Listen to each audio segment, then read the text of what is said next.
Bonjour EB7, j'espère que vous êtes bien. On va apprendre aujourd'hui un nouveau chapitre dans la partie électricité qui est le courant électrique. Durant l'explication de ce chapitre, on va suivre le plan suivant. 1. La nature du courant, sa définition et le sens de déplacement. 2. L'intensité du courant électrique, sa définition et ses unités. 3. L'appareil de mesure du courant, son branchement avec des exemples. Et enfin, une fiche de synthèse de ce chapitre. 1. Donc par définition, une pile débite un courant électrique faisant fonctionner les autres éléments d'un circuit électrique. Il faut trois conditions pour l'établissement d'un courant électrique. La première condition, une source d'énergie, qui peut être soit une pile ou bien une batterie, de symbole que vous le connaissez déjà et qui est le suivant.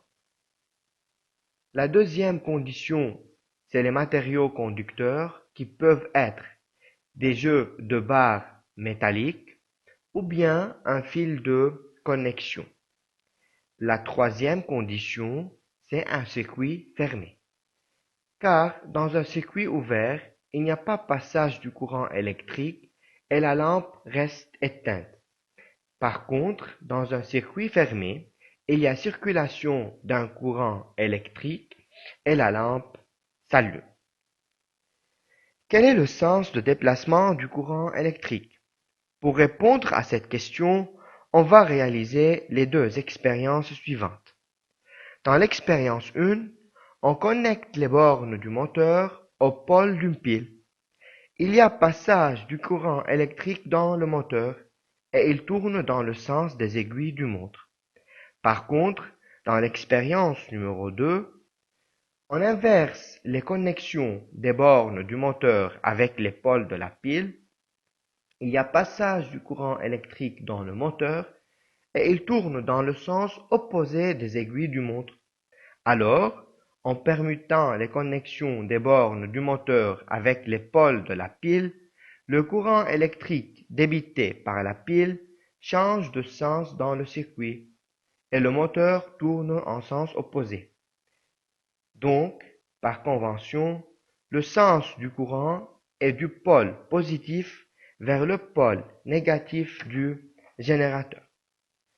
Voici maintenant les deux figures suivantes.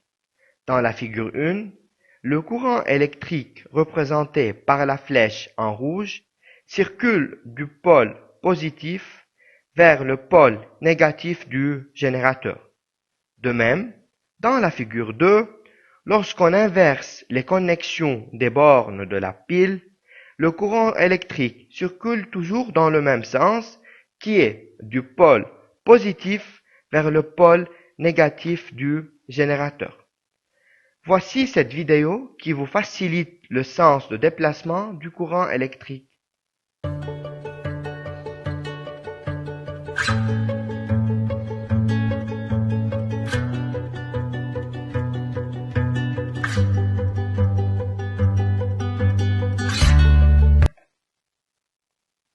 L'intensité du courant électrique. Le courant électrique possède une valeur appelée intensité de symbole I, exprimée dans le système international en ampères A. Cette intensité est représentée toujours par une flèche au-dessus de laquelle il y a le symbole de l'intensité I. Voici la figure suivante qui vous montre l'intensité du courant qui est symbolisée par une flèche qui sort du pôle positif de la pile vers le pôle négatif de la pile.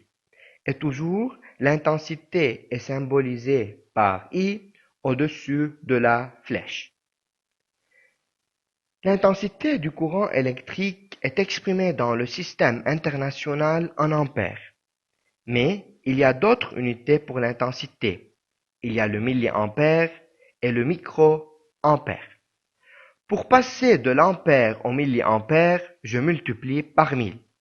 De milliampère en microampère, je multiplie par 1000. Pour passer du microampère en milliampère, je divise par 1000. Pour passer du milliampère en ampère, je divise par 1000. Voici les trois exemples suivants. 1. 5 ampères en milliampères, c'est 5 fois 1000 égale 5000 milliampères. 2, 2,5 milliampères en microampères, 2,5 fois 1000 égale 250 microampères. 3, 50 microampères en ampères égale 50 divisé par 1000 divisé par 1000 égale 0,00005 ampères. L'ampèremètre est un instrument servant à mesurer l'intensité du courant électrique.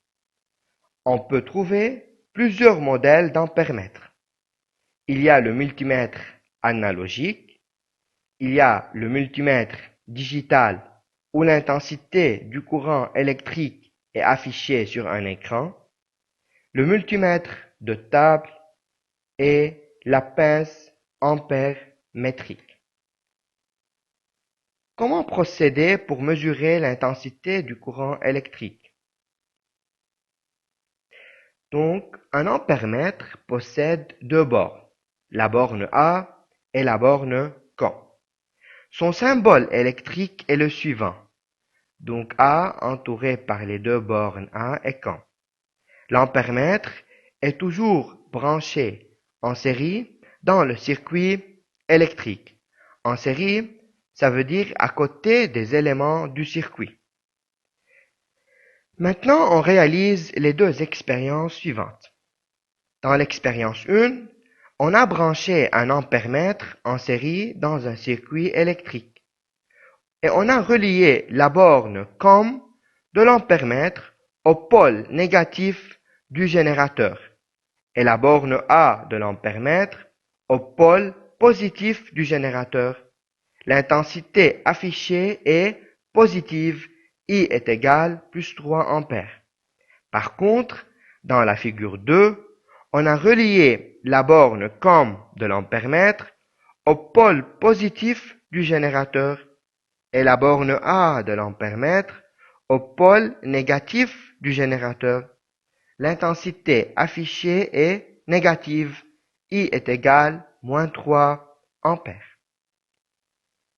Alors, pour qu'un ampèremètre affiche une valeur positive, il faut que le courant électrique entre par A, qui est la borne d'entrée de l'ampèremètre et qui est reliée au pôle positif du générateur, et sort par COM, qui est la borne de sortie de l'ampèremètre et qui est reliée au pôle négatif du générateur. Fiche de synthèse, une pile débite un courant électrique faisant fonctionner les autres éléments d'un circuit. Par convention, le courant possède un sens qui est du pôle positif vers le pôle négatif du générateur. Le courant électrique possède une certaine intensité de symbole I, exprimée dans le système international en ampères de symbole A. L'ampèremètre est un appareil qui sert à mesurer l'intensité du courant électrique. Il est toujours branché en série. Pour qu'un ampèremètre affiche une valeur positive, il faut que le courant électrique entre par A et sort par C. Merci.